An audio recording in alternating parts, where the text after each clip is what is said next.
um ângulo aqui menos ruim. Tá.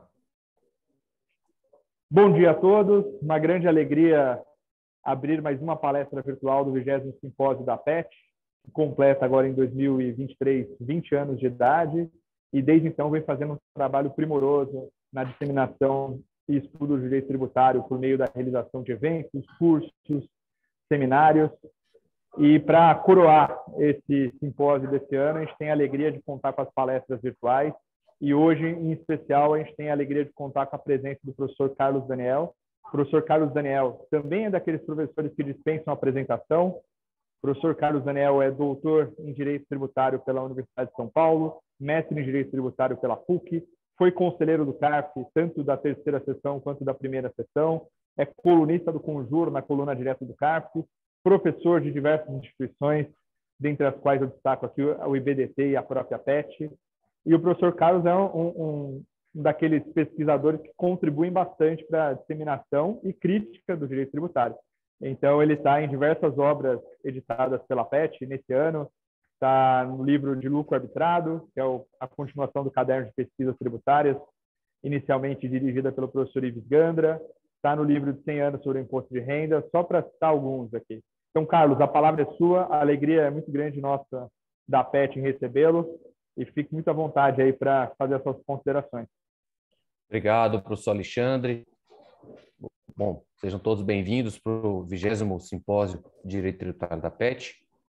Eu preparei uma apresentação para vocês hoje sobre lucro arbitrado, e aí a ideia é passar por algumas questões polêmicas desse tema, que é bem pouco enfrentado na prática, mas deixa eu só... Espera aí que eu estou... Pronto. Então, quis trazer algumas questões polêmicas do tema para vocês. E, iniciando, eu acho que o ponto central a respeito do lucro arbitrado é entender primeiro o que é que ele é. Ele é uma sanção, ele é uma espécie de punição para o contribuinte que não atendeu a determinadas exigências legais, ou ele é uma base de cálculo como outro qualquer que pode ser utilizada para apuração dos tributos sob determinadas circunstâncias. E mais do que isso, uma pergunta que vem junto com essa é saber se caberia essa tributação com base em presunções, se a presunção seria um instrumento válido para se tributar.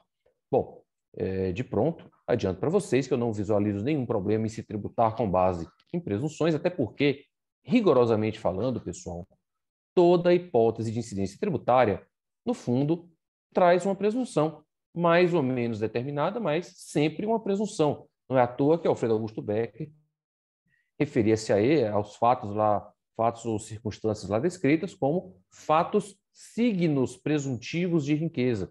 São fatos que são escolhidos porque presumem refletir de uma forma estatisticamente relevante uma riqueza que pode, na prática, não existir na intensidade que se espera por trás disso, mas sempre ostenta esse caráter de índice de riqueza. Pois bem, então, o lucro arbitrado, preciso que se tenha muito claro isso, ele não é uma sanção. O tributo ele não pode ser utilizado como instrumento de punição. Está lá no artigo 3º, na definição de tributo. Tá? Ele é nada mais, nada menos do que uma das bases de cálculo alternativas para o imposto de renda ao lado do lucro presumido e do chamado lucro real.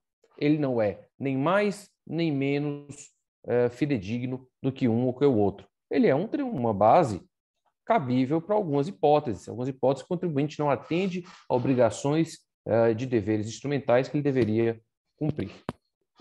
Pois bem, então não há, na verdade, uma base real e outras que são deformações. Há 3 bases possíveis. No caso, o lucro presumido é uma opção do contribuinte. O contribuinte pode optar pelo lucro presumido, desde que não incorra em determinadas circunstâncias, como, por exemplo, ultrapassar uma faixa de receita, que ele se torna obrigatoriamente optante pelo lucro real. Obviamente, não é mais optante, né? Ele se torna imposto ele o lucro real, mas, salvo situações excepcionais, ele pode optar pelo lucro presumido. O lucro arbitrado, a gente vai ver, ele nada mais é do que uma espécie de lucro presumido de observância obrigatória. É um lucro presumido obrigatório para o contribuinte, porque ele trabalha com uma presunção, com uma alíquota, com um percentual estabelecido de presunção de lucro calculado a partir da receita bruta ou calculado a partir de outros elementos. Pois bem, o lucro arbitrado ele tem algumas hipóteses legais. Essas hipóteses elas estão originalmente lá na Lei 8981 de 95 e estão consolidadas no artigo 603 do Regulamento do Imposto de Renda. Então, a gente vai ver que entre essas hipóteses em que o lucro deverá ser arbitrado, a gente tem, por exemplo, a não manutenção da escrituração na forma da lei comercial fiscal, não apresentar livros ou registros auxiliares contábeis, ou quando apresentar a escrituração, se tratar de uma escrituração que contenha evidentes indícios, de fraudes ou vícios ou erros que tornem essa contabilidade, essa escrituração imprestável para determinar a efetiva movimentação financeira ou determinar o lucro real. Inclusive, por trás dessa hipótese, há toda uma discussão do que seria uma escrituração imprestável. Há uma longa discussão no âmbito do CARF a respeito disso. Inclusive, a PET teve uma das suas mesas de debate exatamente tratando sobre isso. Recomendo a todos acompanharem. Quando o contribuinte deixa de apresentar livro caixa, quando o contribuinte deixa de apresentar livro razão, também no inciso 7º, quando ele opta indevidamente pela tributação com base no lucro presumido, ou, por último, quando ele deixa a pessoa jurídica, o comissário ou representante de pessoa jurídica estrangeira deixa de escriturar ou apurar o lucro da sua atividade separadamente do lucro do comitente ou ou representado que esteja domiciliado no exterior. Ou seja, a gente tem hipóteses taxativas de opção ou de obrigatoriedade da adoção do lucro arbitrado. E aqui, pessoal, é arbitrariedade para todo mundo, não é só para o contribuinte, tá?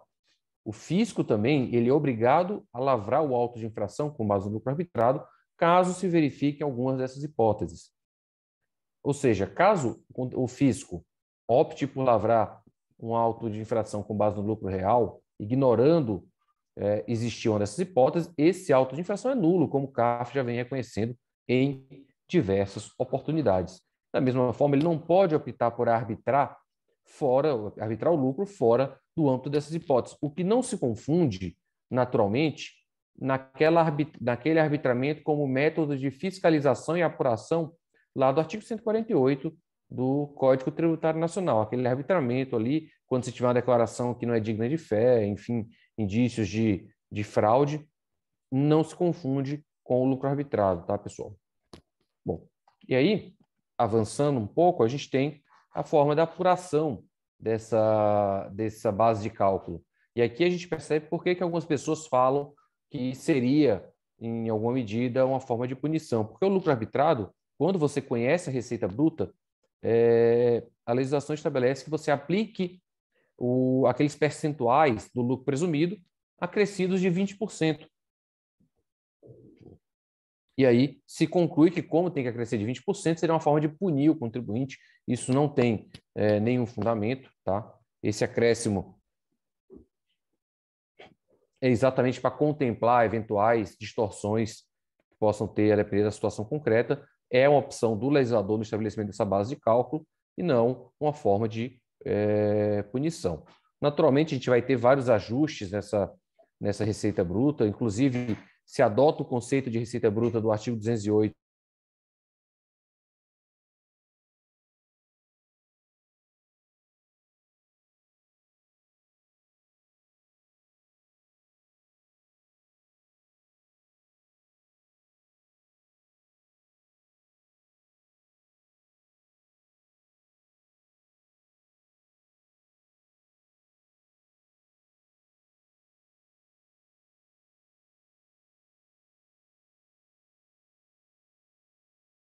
Bom, uma das questões polêmicas diz respeito ao autoarbitramento, se ele é ou não uma opção para o contribuinte. Tá? O que é o autoarbitramento? O autoarbitramento, basicamente, ele é baseado no artigo 47 da Lei 8.981, que autoriza ao contribuinte, quando conhecida a sua receita bruta, efetuar o pagamento do imposto de renda com base nas regras previstas nessa seção, que é a seção que estabelece a possibilidade do lucro arbitrado. Bom, e aí, o que algumas pessoas começaram a desenvolver a título de estratégia? É o seguinte, olha, eu vou pegar aqui minha apuração e vou conferir se para mim o resultado final é melhor apurando o lucro real ou apurando pelo lucro arbitrado. Se for apurando pelo lucro arbitrado, eu vou auto-arbitrar o meu lucro e ser tributado assim. E algumas pessoas assim procederam, sustentando que haveria aí um direito do contribuinte a esse auto-arbitramento. Tá? Com a devida vênia,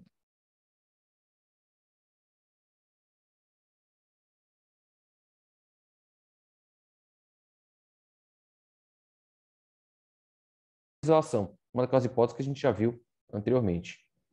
Quando não estão previstas não está uma daquelas hipóteses previstas, não cabe arbitramento de lucro. Você vai apurar ou pelo lucro real ou pelo lucro presumido. Então, aqui, essa regra é para a seguinte situação. Olha, você verificou que você está numa daquelas situações, você não tem a documentação contábil disponível, se optou equivocadamente pelo lucro real, pelo lucro presumido, por exemplo, mas você conhece a sua receita bruta, então você pode auto-arbitrar e recolher seus tributos. Você não precisa esperar que o fisco venha, lhe autue, arbitre e cobre. Tá? Mas não é uma autorização, uma opção fiscal para que você opte pelo lucro arbitrado em detrimento do presumido ou do lucro real, não estando presente uma daquelas exigências, uma daquelas situações exigidas por lei. Tanto é assim que o regulamento do IBGE de 2018, quando consolidou esse dispositivo no artigo 604, vejam que ele já incorporou essa interpretação, que hoje é prevalente no âmbito do CARF, eu diria que até praticamente uníssona, no sentido de que, quando conhecida a receita bruta, e desde que ocorridas as hipóteses do artigo 603, ou seja, desde que ocorrida uma daquelas hipóteses do lucro presumido, o contribuinte aí sim poderá efetuar o pagamento do imposto com base no lucro arbitrado, aí observadas as demais regras nessa apuração. Então, o auto-arbitramento ele não é um direito de escolha para o contribuinte. Alguém me perguntaria nesse momento como é que fica a situação do contribuinte que deliberadamente destruiu seus livros contábeis, enfim, tocou fogo, jogou no lixo, enfim, de um modo que não vai poder apurar o lucro real. Olha, nessa situação, não tem outra escolha. Você não tem a opção de não, por mais que ele tenha incorrido em uma das hipóteses do lucro arbitrado dolosamente, não dá para simplesmente para puni-lo aplicar o lucro real. Aí você vai ter que aplicar naturalmente o lucro arbitrado, não tem outro caminho.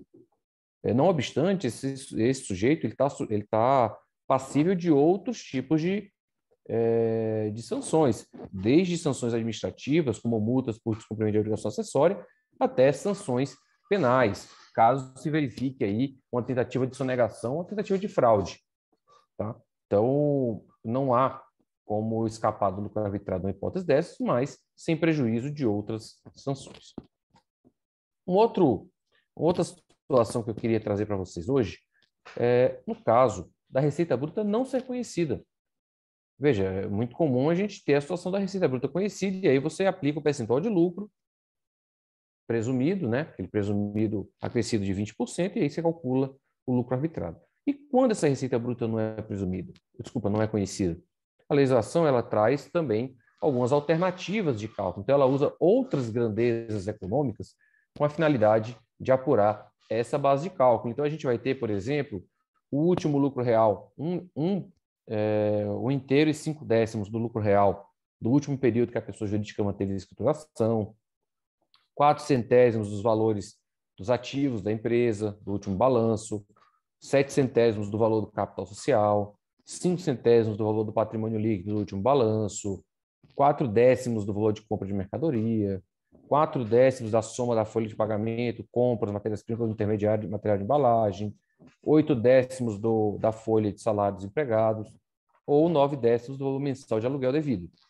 Então, percebam que aqui nenhum desses itens corresponde à receita, mas se estabelecem eles como índices de riqueza para a pessoa. Tá? E o parágrafo primeiro ele tem uma previsão bem interessante. Ele fala o seguinte, olha, as alternativas previstas do inciso 5º ao 7º do caput, a critério da autoridade lançadora, poderão ter a sua aplicação limitada, respectivamente, a atividades comerciais e industriais de prestação de serviço na hipótese de empresa com atividade mista, ser adotadas isoladamente em cada atividade. Inciso 5º, pessoal, é valor de compra de mercadoria. O inciso 6º é folha de pagamento mais insumos, né? Matéria-prima, produto intermediário, material de embalagem. Inciso 7º é o valor da folha de empregados. Inciso 8º, o valor do aluguel. Desculpa, vai do 5 ao 7. Por que ele fala isso?